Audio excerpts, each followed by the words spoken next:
안녕하십니까. 통박사 조병호입니다.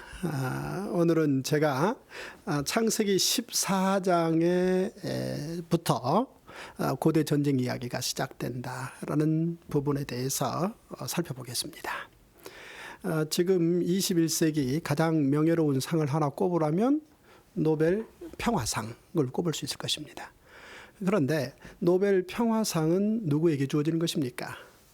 태어나서 친구들하고 한 번도 싸우지 않고 10대, 20대를 보내고 30대, 40대, 50대까지 보내신 분, 이제 그런 분을 찾아서 노벨 평화상을 수여하는 건 아니라는 거죠.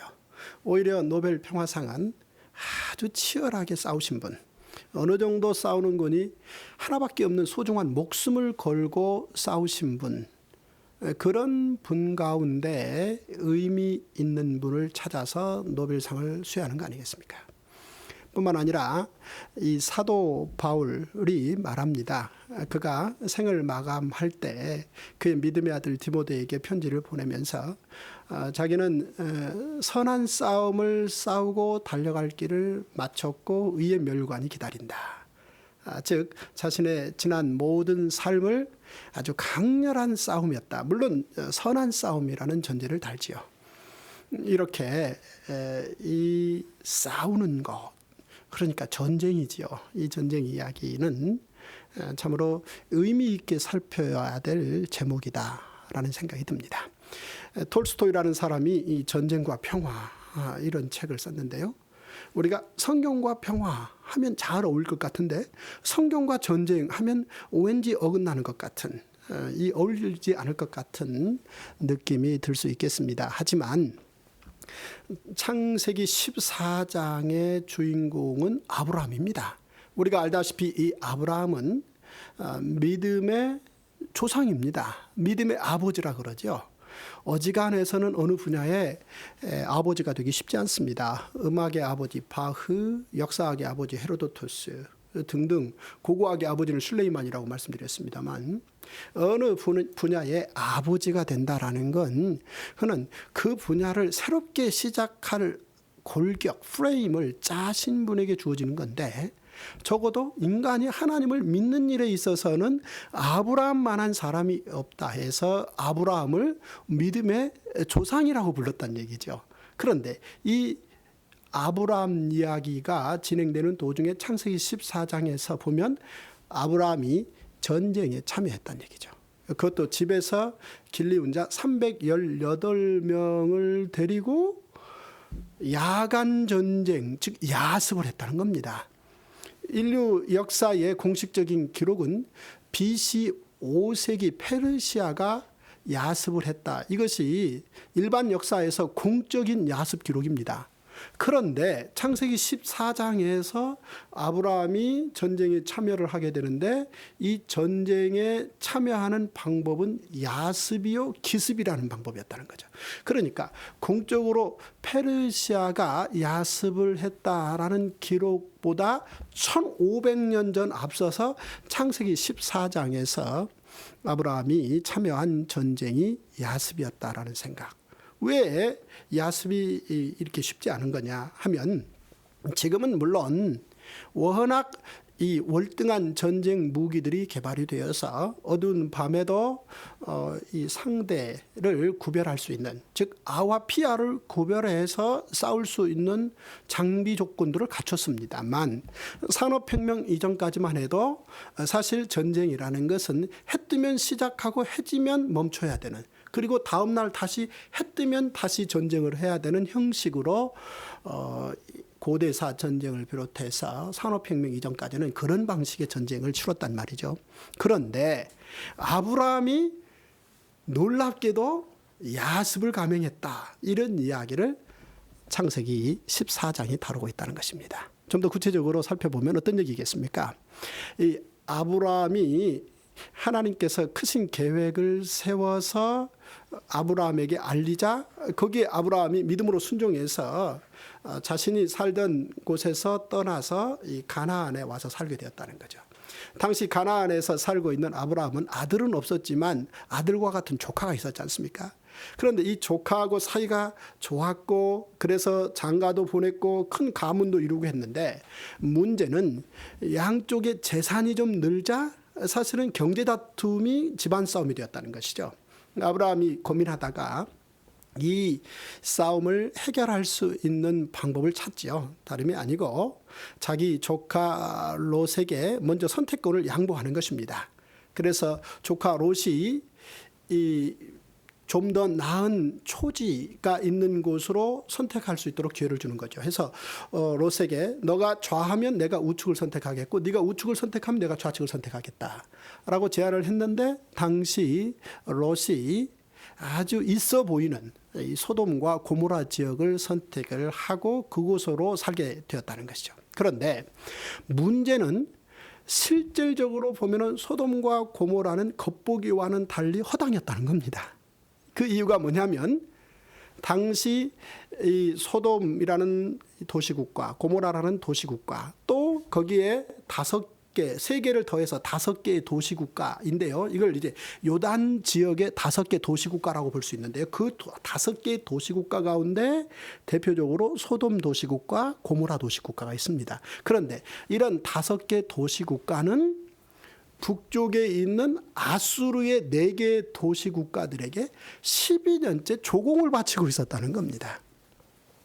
보십시오. 이 국가와 국가 사이에 조공을 바친다는 얘기는 이미 전쟁을 통해서 위아래가 결정됐다는 거고요. 이 조공을 바치는 나라 입장에서는 이 경제라는 면이 상당히 버겁다는 것이죠. 그래 12년째 소돔과 고모라를 비롯한 요단 지역의 5개 도시국가들은 아수르의 도시국가들에게 조공을 바치고 있었으니 롯이 실질적으로 선택한 소돔과 고모라는 한마디로 경제적인 허당이었다라고 볼 수 있겠죠. 그런데 이 요단 지역의 도시국가들이 아수르에게 조공을 바치다가 웬일인지 13년째 조공을 바치지 않습니다. 그 이유가 무엇인지에 대해서는 성경이 언급하지는 않습니다. 하지만 결론적으로 요단 지역의 그 도시국가들을 아수르 지역의 도시국가들이 조공을 바치지 않는 부분에 대해서 응징하기 위해서 이제 전쟁이 시작되는 거죠. 그래서 가나안 도시국가 연합들이 요단 지역의 도시국가들과 전쟁을 하기 위해서 먼저 가장 전쟁에서 유리한 지형 조건을 선택합니다. 그러니까 한마디로 전쟁터에 유리한 곳을 먼저 차지해서 이 소돔과 고모라를 비롯한 요단 지역의 군인들이 오자 그들을 역청, 구덩이로 몰아버립니다. 소금 구덩이로 몰아서 움직이지 못하게끔 지형 조건을 최대한 활용해서 아예 그냥 대승을 거둡니다. 그래서 이제 요단 지역의 소돔, 고모라 이런 5개 도시국가들은 겨우 왕들과 핵심들은 산으로 도망가고 전쟁은 대패하게 되고 그때 많은 사람들이 죽게 되고 이 아수르의 도시국가들이 이제 이 승리를 어떤 식으로 처리하는 거니 이미 소돔과 고모라가 가지고 있던 그나마 남은 재물들을 있는 대로 다 모아서 가져가는 것이며 그리고 미처 도망가지 못한 피난하지 못한 사람들도 다 끌어갑니다. 왜냐하면 이들을 노예로 쓰기 위해서죠. 문제는 여기에 롯과 그의 가족들이 포함되었다는 것이죠. 이미 전쟁은 끝났습니다. 끝났고 이제 아수르의 도시국가들은 많은 재물을 전리품으로 챙기고 또 노예들까지 잔뜩 끌어모아서 이 승리의 이 기쁨을 가지고 아수르의 도시국가로 돌아가는 중입니다. 이 소식을 아브라함이 듣게 된 거죠. 아브라함이 듣자 아브라함이 판단을 한 것입니다. 아, 이렇게 자기 조카 롯을 그냥 보낼 수는 없다라는 것이죠. 해서 318명을 데리고 이 전쟁에 참여하겠다는 것이죠. 문제는 이 318명을 데리고는 아수르 도시국가 연합 군인들과 한판 전쟁을 한다라는 것은 불가능합니다. 다만 방법이 하나 있다는 것이죠. 그 방법은 다름이 아니고 야습과 기습작전을 피는 거죠. 그러니까 밤에 기습작전을 펴면 승리의 성과가 가능할 것이다. 이렇게 판단을 하고 318명을 데리고 밤에 가는 거죠. 사실은 이 밤이라는 것은 사실은 이 어둡기 때문에 어느 길을 이동해서 옮기는 것도 위험할 수 있고, 특히나 이 전쟁에 참여한다라는 것은 이 아와 피아가 구분되지 않는 상황에서 무기를 휘두른다라는 것은 위험하기 짝이 없는 일이지 않습니까? 그럼에도 불구하고 이것을 극복할 수 있는 하나의 방법은 평소에 그런 어떤 상황을 전제하고 충분한 연습을 실행해 놓았을 때는 가능하다는 거죠. 우리 생각에 아브라함은 하나님이 시키시는 일에 순종 잘하고 모든 걸 믿음으로 복받은 사람이라고만 생각을 하는데, 어느 틈엔가 아브라함은 이렇게까지 밤에 움직여 전쟁을 감행할 수 있는 사람들까지도 훈련을 시켜놨는지 놀라울 뿐입니다. 어찌됐든 아브라함은 아예 결심을 하고 가나안 도시국가 연합군대들을 뒤쫓게 되고 상당히 먼 거리입니다. 그런데 밤에 가봤더니 그들이 어느 군대나 다 그렇듯이 그 밤에 진영을 쳐놓고 쉬고 있는 거죠. 그때 아브라함이 가서 급습을 합니다. 그들이 무기를 챙길 틈도 주지 않고 밤에 야간 급습을 해서 대승을 거두는 거죠.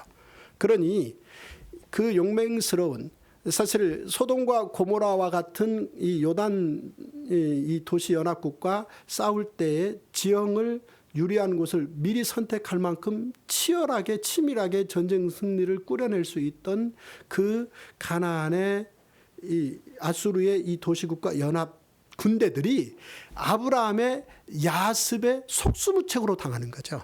해서 아브라함이 거기서 대승을 거둡니다. 그들은 상당히 많은 사람들이 죽고 도망하고 혼비백산해서 그 전쟁은 거기서 오히려 끝내버립니다. 해서 아브라함이 그 모든 빼앗겼던 재물과 포로로 끌려가는 사람을 포함해서 다 다시 전쟁에서 승리해서 되찾았다는 이야기가 창세기 10장에 기록되어 나온다는 것이죠. 이렇게 큰 승리를 거두고 이 재물과 포로로 끌려갔던 사람들을 다 데리고 돌아오는데, 돌아오는 과정에서 아브라함이 살레망 멜기세덱을 만나는 거죠.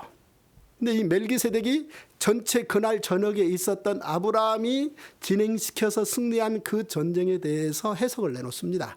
어떤 해석을 내놓는 거니? 하나님께서 너의 대적을 너의 손에 붙였다는 것이죠. 그런데 이 해석에 대해서 아브라함이 그대로 받아들입니다. 그렇습니다.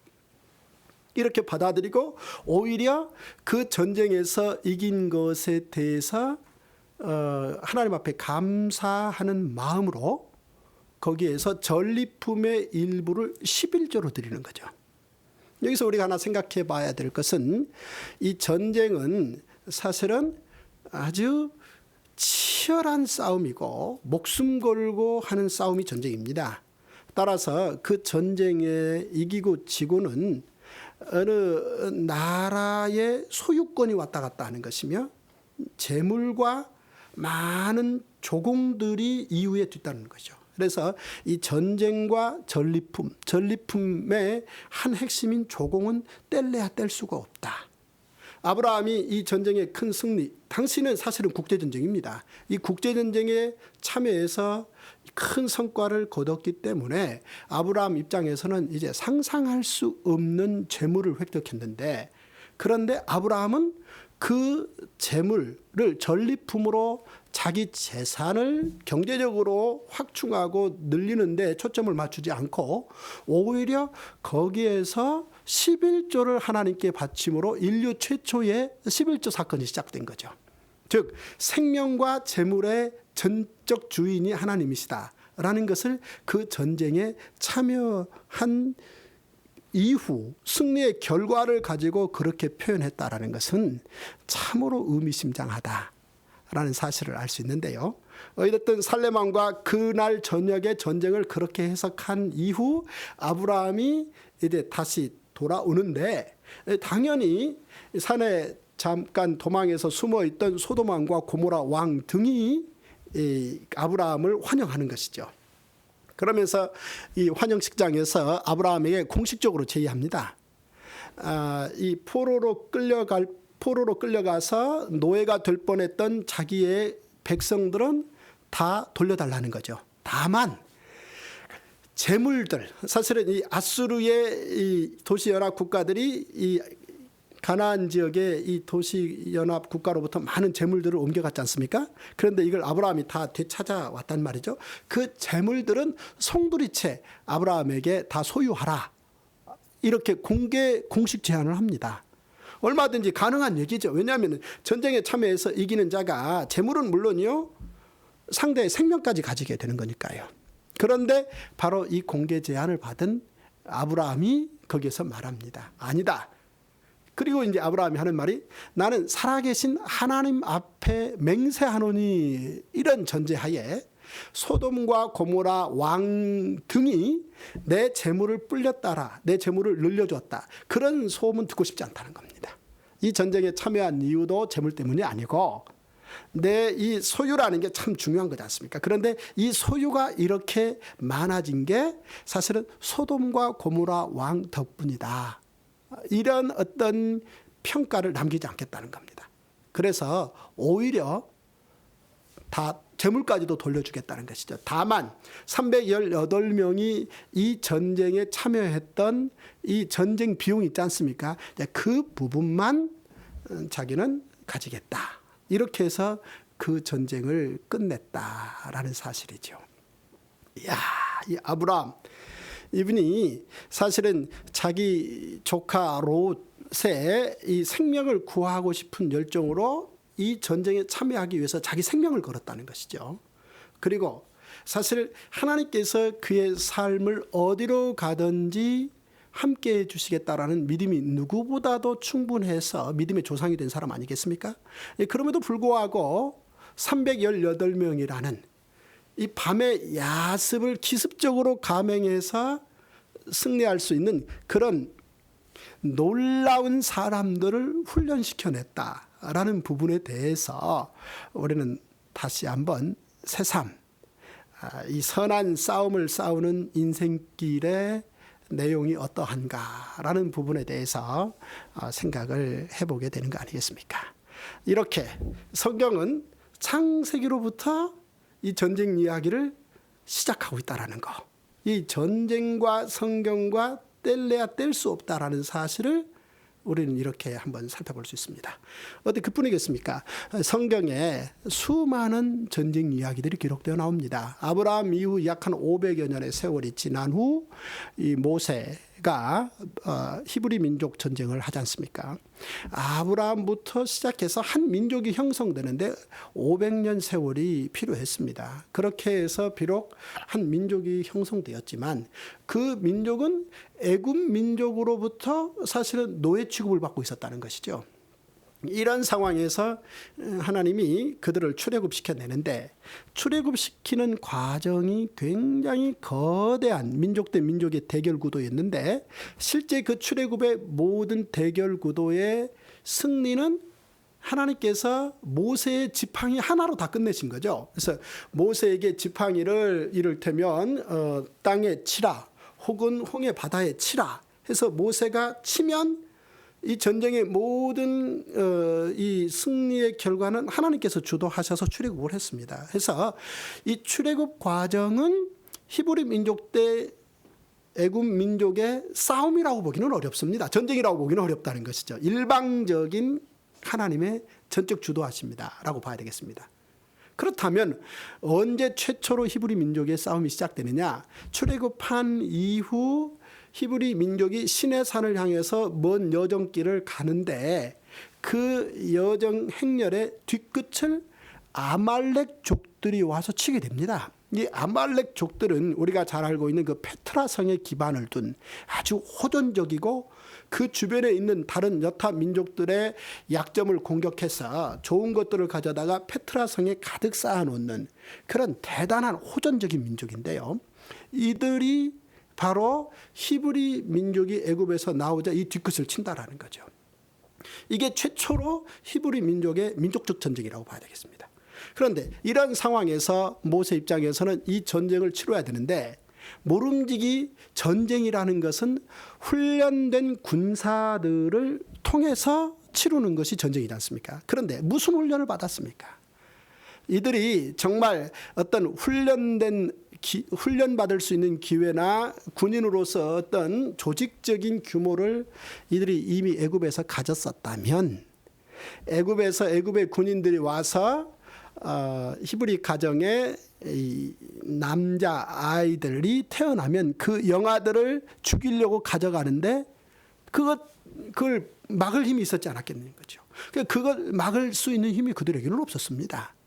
한마디로 전쟁 수행 능력이 전혀 갖춰져 있지 않았기 때문에 그런 일이 경험되었고, 모세가 바로 이 갈대 상자에 탄 이유가 바로 그런 이유였다는 거죠. 그런데 아직도 출애굽은 했지만 그들의 이 어떤 그 자체 이 안보를 스스로 책임질 수 있는 자력 방위 능력은 전혀 없는데 아말렉족들이 와서 쳤고, 이 급한 상황에서 모세는 어쩔 수 없이 이제 지팡이 하나로 해결하기보다는 여호수아에게 오합지졸의 사람들을 데리고 나가서 싸우라고 말해야 되는. 그런데 여호수아는 놀랍게도 그들을 데리고 가서 전쟁을 실행을 했다는 거죠. 당연히 지지요. 그 탁월한 아말렉족들의 공격에 오합지졸의 히브리인들, 군대도 아닌 이들에 맞서서 싸워 이긴다라는 것은 큰 상대가 되지 않는 얘기입니다.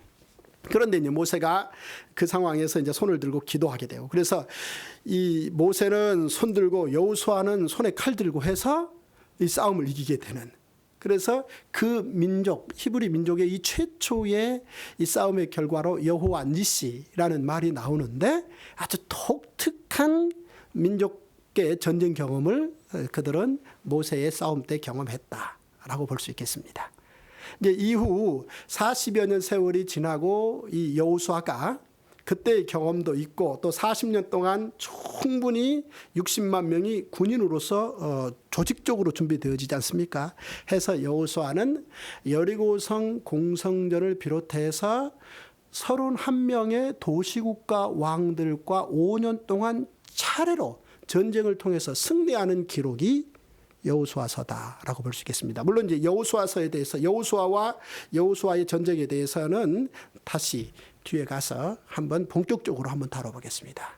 그다음 이후 이제 사사 시대에 보면은 이를테면 여선지자 드보라뿐만 아니라 이를테면 300용사의 기드온, 그리고 혼자 싸워서 승리한 삼손, 이런 이야기들이 전쟁 기록으로 나와 있고요.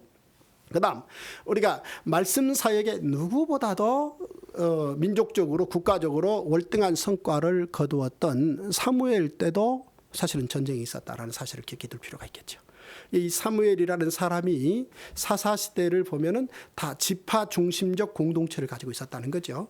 그러나 이들을 사무엘이 결국 말씀으로 말미암아 미스바에 전체 한번 결속을 시킵니다. 이 모든 지파에 대한 이 결속이 주변 나라들에게 위협이 되는 거죠. 그랬을 때 이제 가장 이 사무엘 시대에 각 지파들이 분리되어 있고 서로 상호 협조 체제가 이루어지지 않았을 때 주변 나라 가운데 가장 그런 어떤 것을 약점으로 이용해서 국가적인 어떤 혜택을 누리는 나라가 블레셋인데, 사무엘이 미스바에 이 지파 전체를 묶어서 중앙 결속을 다진다는 이야기를 듣고 이것을 깨뜨리기 위해서 블레셋이 군대를 데리고 미스바로 옵니다.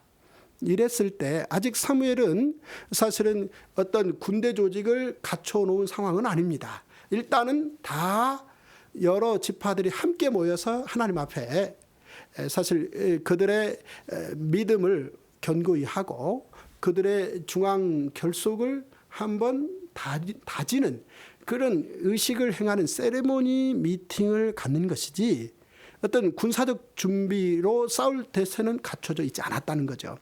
이 같은 정보를 당연히 블레셋에서 알았기 때문에 이제 군대를 데리고 온 건데요.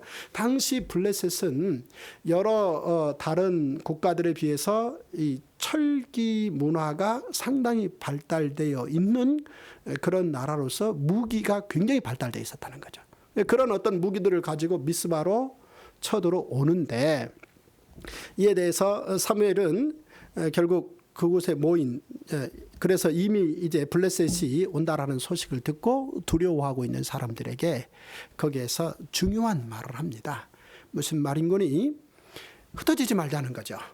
우리가 아직 군인들이 준비되어 있지 않지만, 그리고 저들이 군대가 온다라는 것은 우리를 흩트기 위해서, 잡아가기 위해서 오는 거지만, 그럼에도 불구하고 우리가 여기에서 용감하게 이후 상황을 한번 믿음으로 지켜볼 이유가 있는데, 그 이유는 전쟁이 하나님 손에 달려 있다는 것이죠. 무슨 말이냐면, 하나님께서 이미 모세 때 하나님의 율법을 행하는 그들에게 율법을 행하면 5이 100을 쫓고 100이 10,000을 쫓을 것이다, 이런 말씀을 주셨다는 거죠. 따라서 이 말씀은 결국은 살아있는 말씀이다. 이것을 한번 우리가 믿음으로 지켜보자. 즉 하나님이 이 국가 안보를 책임지는지 한번 보자 라고 설득을 하게 되고, 놀랍게도 그들이 그 설득에 동의해서 시간을 보내게 된다는 거죠. 그랬을 때 하나님께서 우박으로 블레셋을 쳐서 무너뜨리는, 결국 그래서 전쟁을 승리하는 놀라운 기회를 거기서 보여주는 것이죠. 이후 사무엘 시대가 지나고 다시 사울 시대가 등장하지 않습니까? 그런데 이 사울이 사실은 군대를 조직해서 국가를 경영합니다마는, 결국은 사울은 40년 왕정을 보내고 난 후 오히려 블레셋과 길보아 전투에서 사실 세 아들이 전사하는 모습을 지켜보고, 자기도 심한 부상으로 더 이상 회복이 불가능하자 거기에서, 이 전쟁터에서 스스로 목숨을 끊는 그런 전쟁이 있었습니다.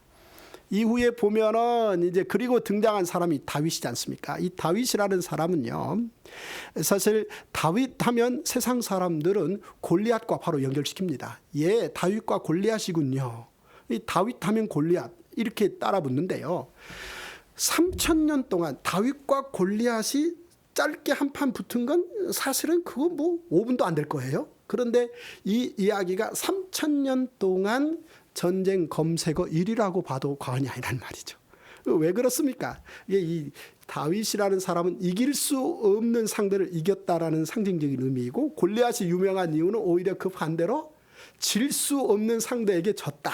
바로 이 이유 때문에 아주 오랜 3,000년 세월 동안 이 다윗과 골리앗이 묶여서 회자되고 있는데요.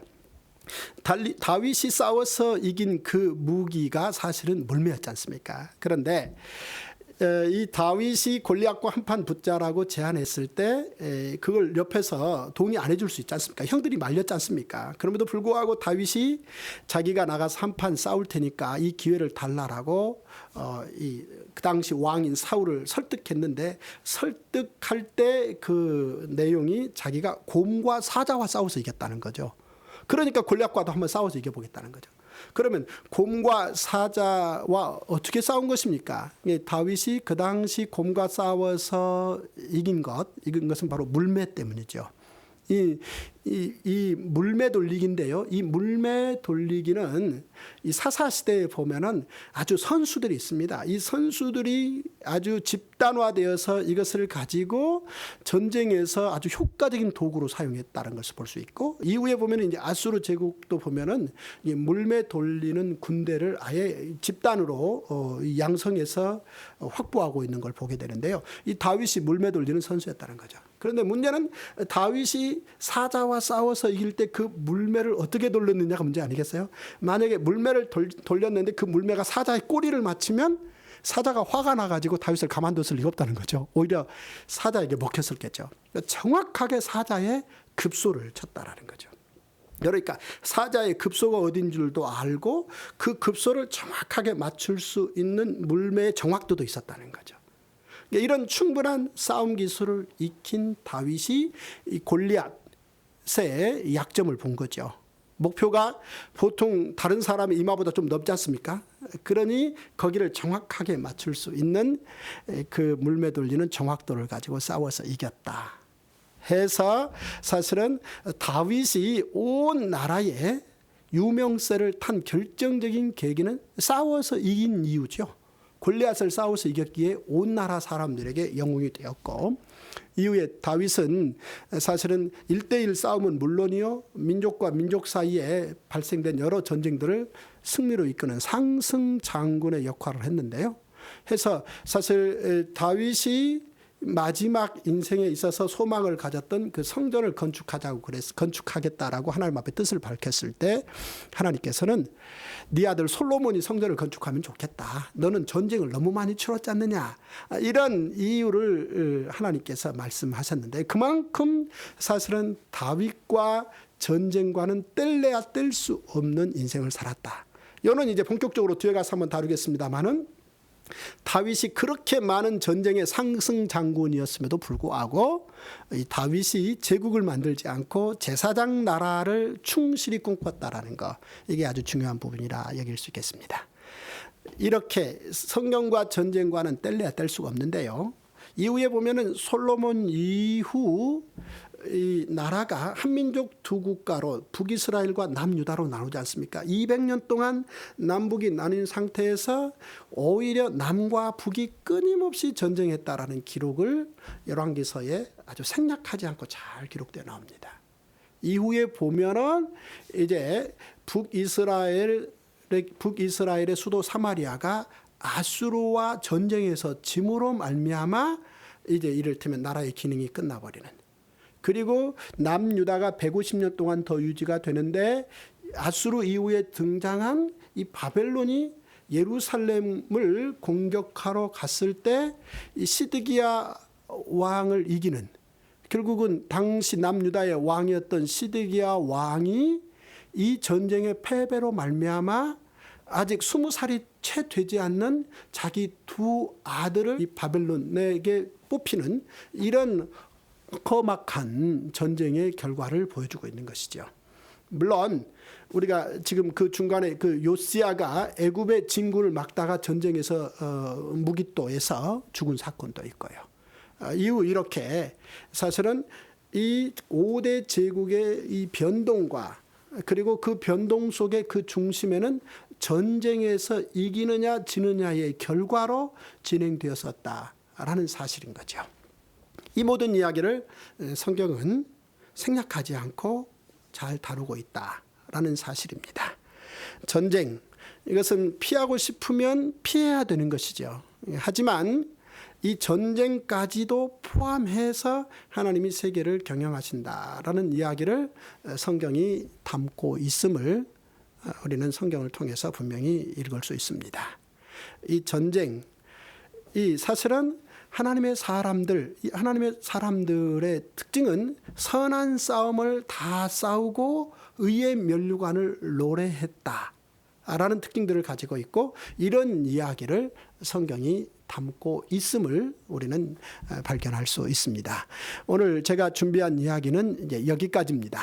다음 시간에 이제 본격적으로 제국의 꿈을 꾸었으나 제국은 본격적으로 이루지 못했던 애굽이라는 나라, 특히나 애굽의 이 창세기에 기록된 부분, 애굽의 왕의 꿈과 총리 요셉의 꿈이 애굽이라는 나라 경영과 하나님의 세계 경영과 어떻게 맞물려 있는지를 살펴보는 시간을 준비하겠습니다.